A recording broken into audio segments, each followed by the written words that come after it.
Hey everybody, how y'all doing today? This is Kevin the Barber with another classic. Here my cousin right here, Douglas. Let's get started. Right here, I'm just making a line of demarcation, leaving the lever open on my adjustable clippers. These are Oster Speed lines. One of the lightest clippers on the market, if not the lightest clipper ever, with the gold blade. They don't cut as crisp as my Andis Masters, but they get the job done, no matter even so. So here we go. I'm just cleaning it up. This line is, you want to make sure this line is clean. That's what I try and do. I mean, you're fading, so it's not a hair line. It doesn't have to be super crisp, but just know what you're doing, know where you're going.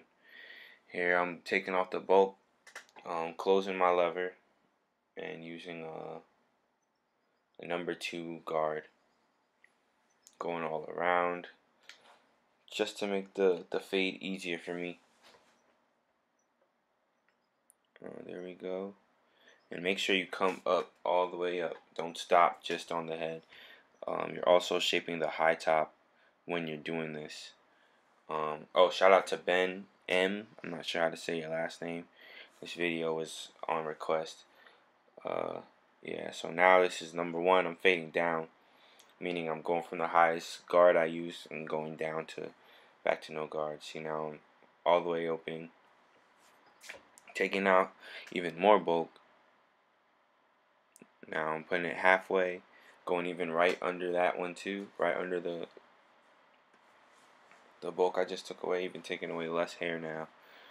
You can see how I'm going a little lower than the next. Now I'm going even lower than that, going closer to the skin. There we go. On the side of the head, it's probably going to be a 1 closed. I'm just fading down so I, know what I'm doing. This is a 0 guard open, which is about a 1 closed. This is just to be very, yeah. See, now I'm going half. That was just to check to hear the hair. Now, yep, there we go, cutting it down. You can see how that line is going away. That's the goal here, to have absolutely no lines. That's a perfect fade right there. Creating lines and taking them away. Now I'll close it all the way. If you remember, I used the open no guard when I started, but open no guard to a 0 guard all the way closed really doesn't do the job for Oster blade. So after you see, I'm getting the lines out from my I still have the 0 guard on there. I'm gonna have to take off the guard and then use my no guard to take out the line. It's really faint. I'm not sure if you can see it, but they're using this corner of my blade, like probably like that. You can see the thickest tooth on the corner. Probably like 2 or 3 other teeth are touching the head, and that is it. Nothing more. Just to make sure that line is gone, because if I didn't, it'd still be there. That's the difference between a good fade and a great fade. You gotta look at the details, and that's a detail I learned probably about my like 2nd or 3rd year cutting hair. And you guys get to learn it now. Like, this is great. This is what I do this for. Now I'm going back up. That's a 0. No, never mind. I lied to you. That's a 1. That's the 1 right there. Doing it half. See, you can see how I started up there with a 1 open. Now I'm taking out the line with a, oh, I'm closing it. Look at that. Now I'm using the corner of the blade. Yeah, that takes a bit of practice. You just go, you put it, use the corner and then comb it out. It's kind of like freestyling. Well, I mean, it is freestyling. It's not too mechanical, but see, now I'm speeding it up and doing the same process. There, that's the 1. Going even lower. The guide to this is to make sure you don't go into the other territory, like a 1, a 0, and a no blade. Make sure you get those nice and even. Cut the hair that needs to be cut, and to fade the line above it. Okay, say for instance, and I just made a line with it with a half. And the next right above it is of course a 1. You have to use the half, the lever at the half, to go and take out the line going into the 1.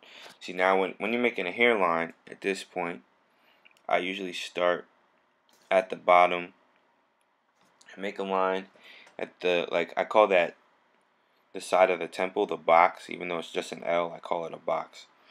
Make the bottom of that box right there, the one I just touched, and make the excuse me, make the sideburn.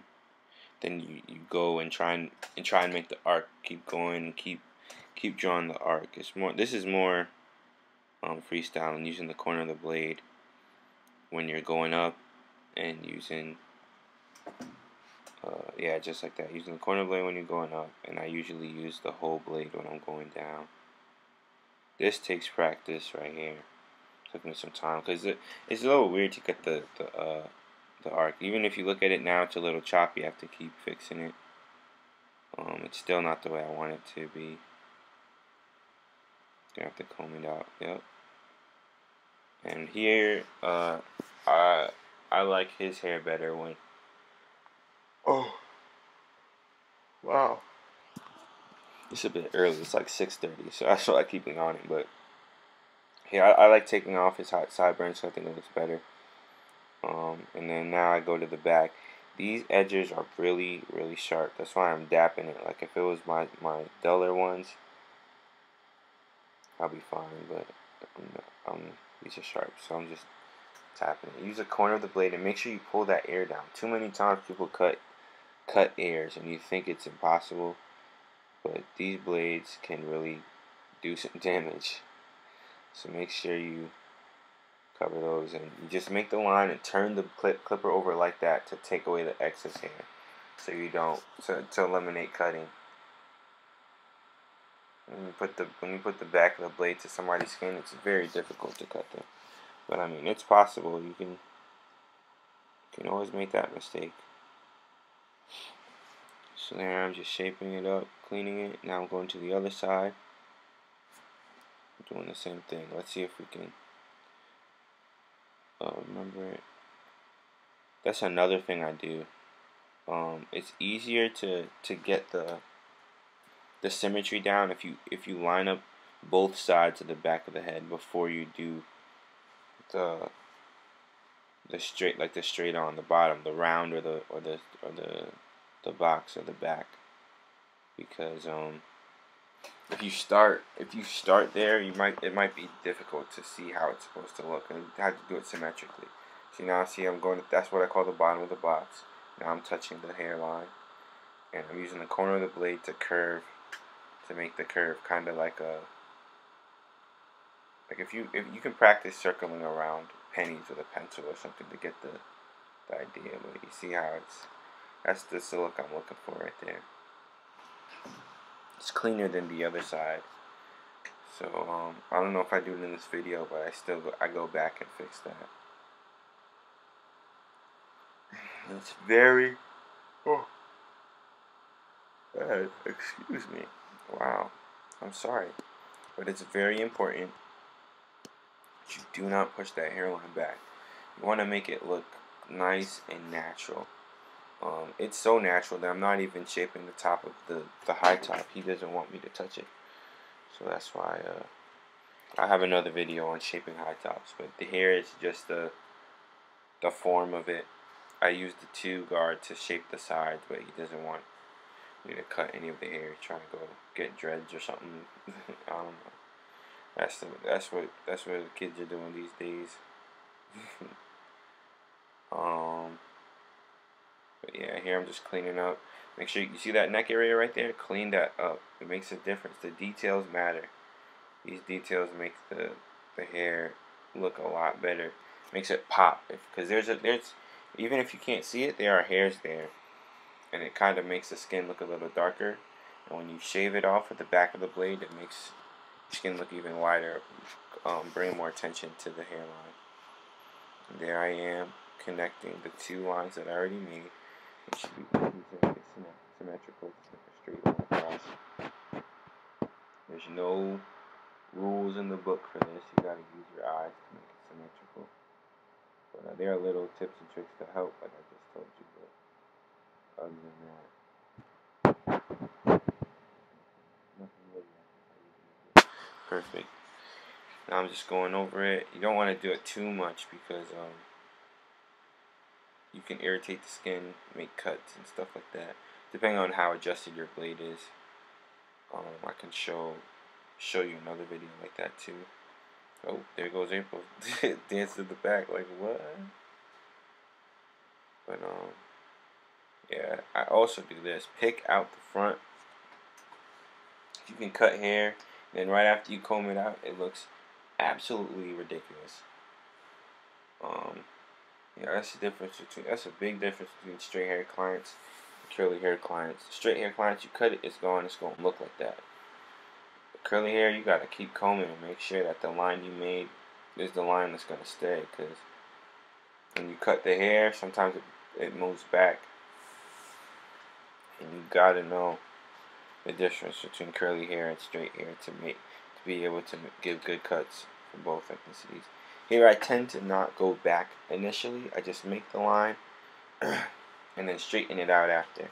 So if you see his corners right there, it doesn't look as sharp. It's because I'm going to move back gradually because I don't want to cut hair that I can't go back on.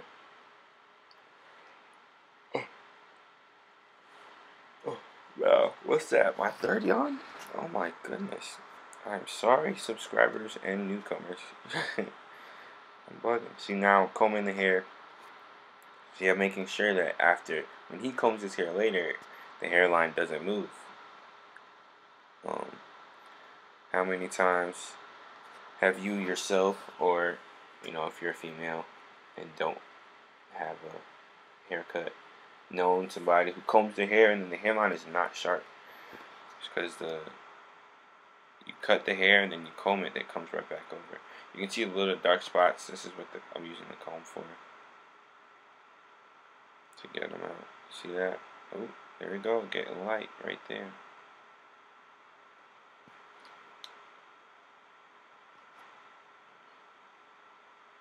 Now I'm looking in the mirror. The mirror does not lie at all. When you cut hair, if you have a mirror, you cut hair, make sure you look into the mirror and check if it's straight. So, because if you look straight onto the hair, you can't really see it as much as the mirror. And the mirror doesn't care about your feelings. You can say, "Oh, it looks straight like this," but the mirror's gonna be like, "Nope, nope." Like, what's that movie? In Shrek, that mirror who's talking crazy, just like that mirror. Just think of that mirror right there. But yeah, there we go. Cleaning it up, and that's a high top fade. Thank you for watching, and I will definitely be coming out with more videos. Stay tuned. It's Kev the Barber signing out.